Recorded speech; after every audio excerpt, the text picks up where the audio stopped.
halfway done, the B-League is halfway done, and now as bowling makes its third iteration in Marble Sports Game Season 6, the C-League is about to join them. Hello everybody, I'm the Emperor of the C-League, remaining only 4 events for the 4th consecutive season, so that means after this one, we're halfway there. And some of these C-League teams living on a prayer already. It is just one event through, but you don't want to fall into patterns. The Celestic Science, the Sunrise Storm down in the order, and they can pick up a huge haul of points and try and catch the Octanorms, Team Plasma, and the newcomers to the tournament this year, the Sea Dragons, who replaced Team Nuclear. They have a bronze, and they're looking to continue their 100% medal rate here in bowling. And by now, you know the drill. Same point-scoring system as the A-League. You get 1 point for every pin knocked down, and if it's a spare, the second roll is double. So, not the same scoring as, human bowling, but I digress. Here's the run order. Caramel Crusaders, Octanorms, Cannonballs, Celestic Scions, Sunrise Storm, Sea Dragons, Flaming Phoenixes, and Team Plasma. That's a lot of S's. But here we go. It's going to be the Caramel Crusaders. The first one's up, and they're going to knock down 6 off the bat. It's a pretty solid start. And the next one comes through with 2 more, and they would take a 7-10 split. Would have just been in 1. But they're going to leave them both standing because, they already bowled 2. Caramel comes through with 6, Sweet with 2.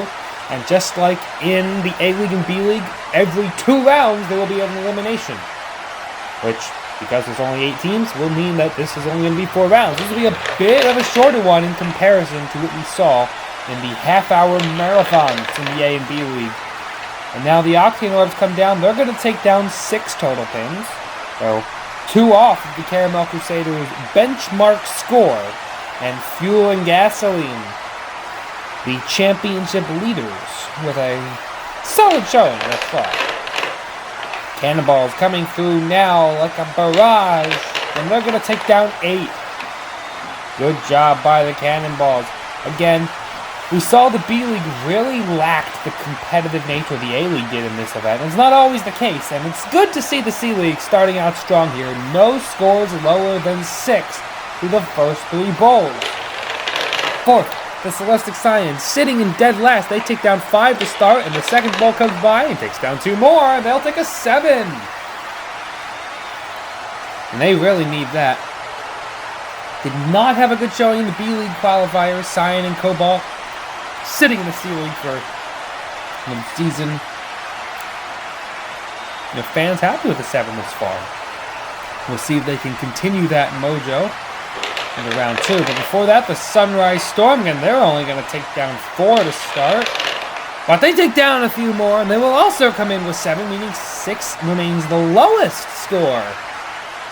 Coming through after 5, Hyperion and Nimbus floating in there like a fluffy cloud to take down a few unsuspecting bowling pins. Oh, what a shot from the Sea Dragons. Looking to maybe pick up a spare. They've got 7. Oh, they get nothing on the second bowl. It could have been.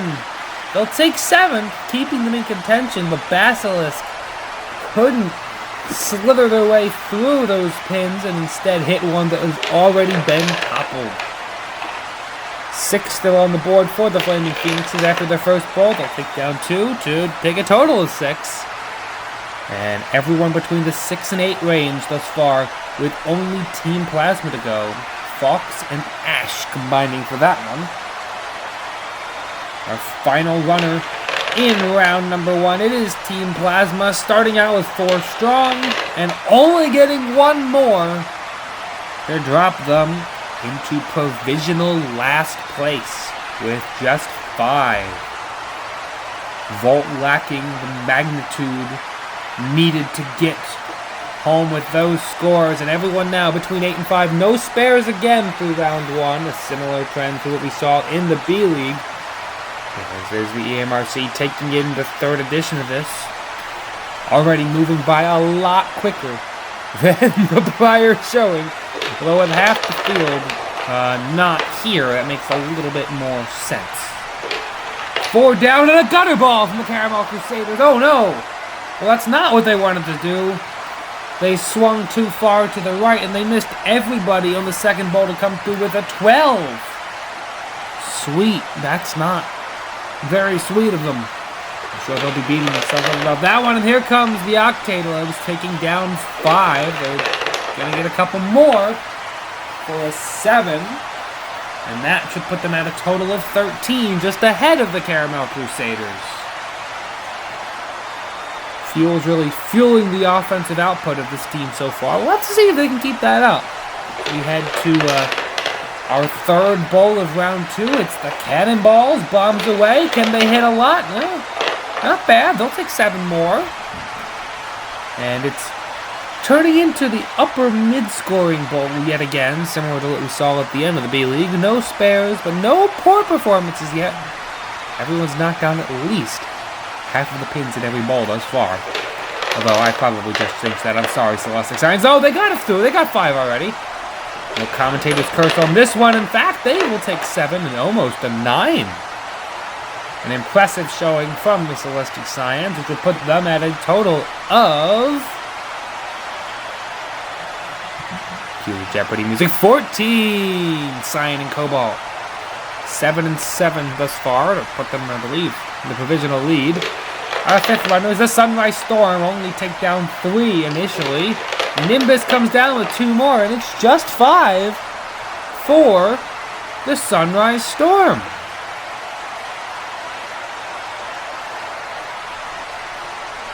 And they'll sit at 12 overall through 5. Not a great sitting where we've seen a few other teams, but not the worst. What do the Sea Dragons have? They take down 4. And they're going to take down another 4. And you pair those together, and the Sea Dragons have taken down 8 for a total of 15. That should put them in the lead.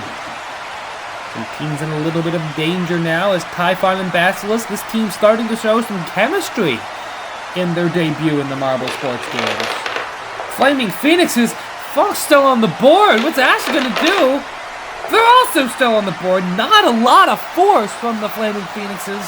Look at that, they can't get even to the catch tray. They'll take down 7 for a total of 13, but my goodness, not a superb showing.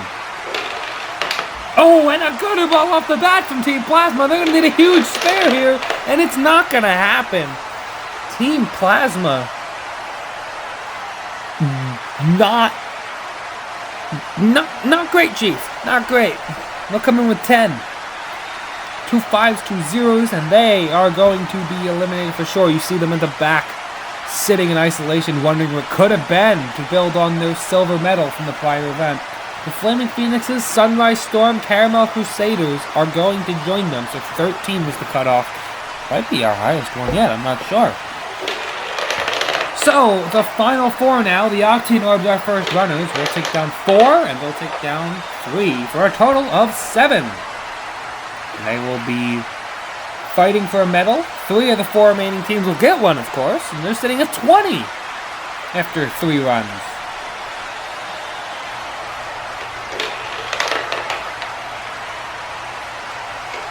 Just 1 for the cannon. Oh, no!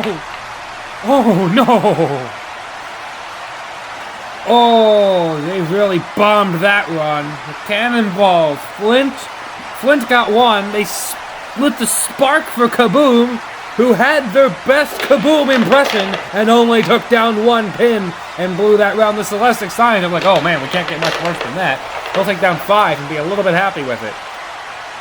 Oh gosh, the Cannonballs will be playing catch-up the rest of the way this event, as the Celestic Science will sit at 19, just 1 behind the championship-leading Octanorbs through 3. And our final runner here, the Sea Dragons, in round 3 of 4. They take down 3, it looks like, and then 3 more for a total of 6. And that'll put them in the lead with 21, just ahead of the Octanorbs. So it's going to be 21, 20, 19, and 16. The Cannonballs would have been lockstep if not for their blunder here in round 3. But everybody still has 1 more shot. Do not miss their chance to blow here on this one. The Octanorbs coming through. What are they going to do? Oh, it's an okay showing. Just 3. But they do have a solid line on the right, and that one lead pin, the number 1 pin, doesn't fall. But they will take down 6 for a total of 26. Certainly beatable by the Sea Dragons, and the not Cannonballs. The Cannonballs here, 2, they would need a spare, and it's not going to happen. In fact, the Cannonballs might not even get to that 19 threshold laid down in front of them by the Celestic Scions. They're going to get to 20. So assuming that the Celestic Scions can, put a point on the board, I do believe that they will pass the Cannonballs here, and the Cannonballs will not medal. So the podium has been set. The question is, would or does Celestic Scions take down 5? Which I believe was the same as what the Octane Orbs had. No, the Octane Orbs only put down 6. 24 is not going to do it. The Celestic Scions will not win gold, meaning it's down to the Octane Orbs for the back-to-back gold, and the Sea Dragons looking to dethrone them. The Sea Dragons only drop 1. They've got 9 on the board. Can they do it? They're not going to! Oh, the Sea Dragons fall just short of their first Marble Sports Games gold, but they will take another medal.